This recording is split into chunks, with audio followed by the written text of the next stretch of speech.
The book of Exodus. In the first video, we explored chapters 1 through 18, which tell the foundational story of how God rescued the enslaved Israelites by confronting and defeating Pharaoh, while offering a way of escape through the blood of the Passover lamb. God then delivered his people by bringing them through the waters of the sea and then into the wilderness, where, surprisingly, they grumbled and complained. Now, the second half of the book of Exodus opens as Moses leads Israel to the foot of Mount Sinai, where God invites the nation of Israel to enter into a covenant relationship. And here we reach another key moment in the biblical storyline, because this is picking up and developing God's promise to Abraham. So remember, from the book of Genesis, God promised that through Abraham's family, somehow he would restore his blessing to all of the nations. And here we find out more. God says that if Israel obeys the terms of the covenant, they will be so shaped by God's laws and teaching and justice that they will become a kingdom of priests, which means that they will become God's representatives and show all of the other nations what God is truly like. Now, the people of Israel eagerly accept the offer, and so God's presence appears right on the top of Mount Sinai in the form of cloud and lightning and thunder.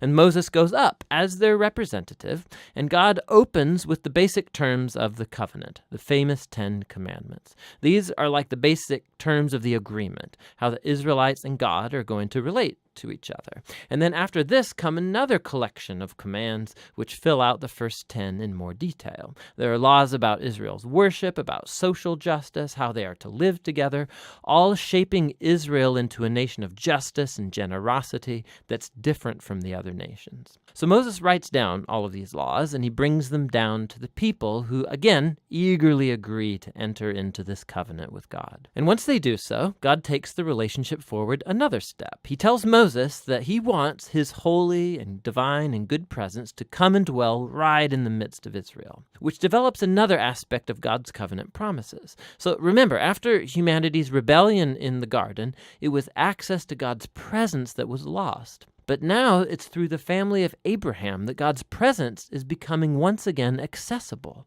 through this covenant relationship, and first with Israel, and then somehow one day to all nations. So what follows are 7 chapters of detailed architectural blueprints about this sacred tent called the tabernacle.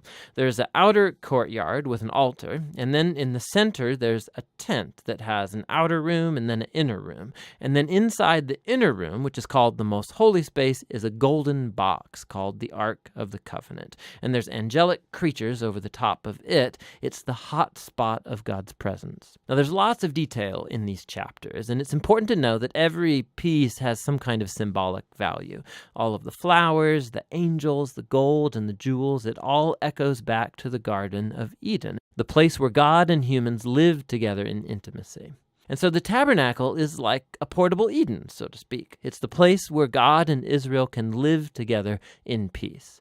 At least in theory, because right here, something goes really, really wrong. Israel breaks the covenant. As Moses is up on the mountain receiving the blueprints for the tabernacle, down below at the camp, the Israelites, they're losing patience. And so they ask Moses' brother Aaron to make for them a golden calf idol so they can worship it as the God who saved them out of slavery in Egypt.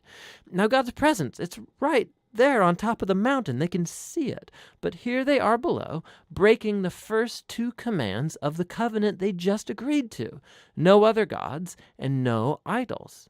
Now, what follows is really important. God knows what's happening down below. And so he first invites Moses into his own anger and pain. And he tells Moses what he wants to do, just to wipe Israel out.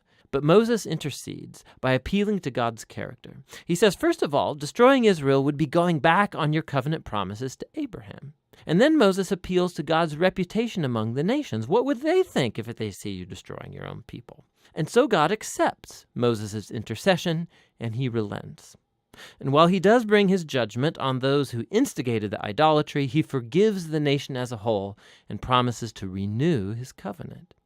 And it's right here, at this point in the story, that God, for the first time, describes his own character to Moses.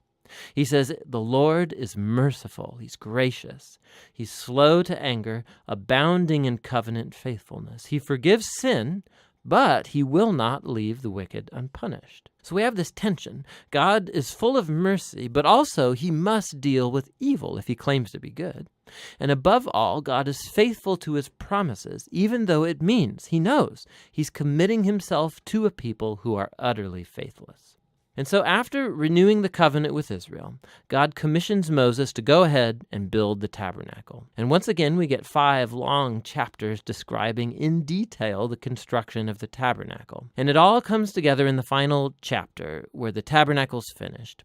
God's glorious divine presence comes and hovers over the tent, and our hopes are high. And so Moses, he goes right up to enter into the tent, and he can't.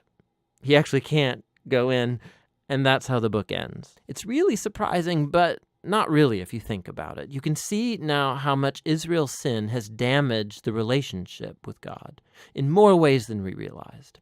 So the book opened, remember, with Pharaoh's evil threatening Israel and threatening God's covenant promise. But now, as the book ends, Israel has become its own worst enemy. It's their sin that's threatening the future of the covenant.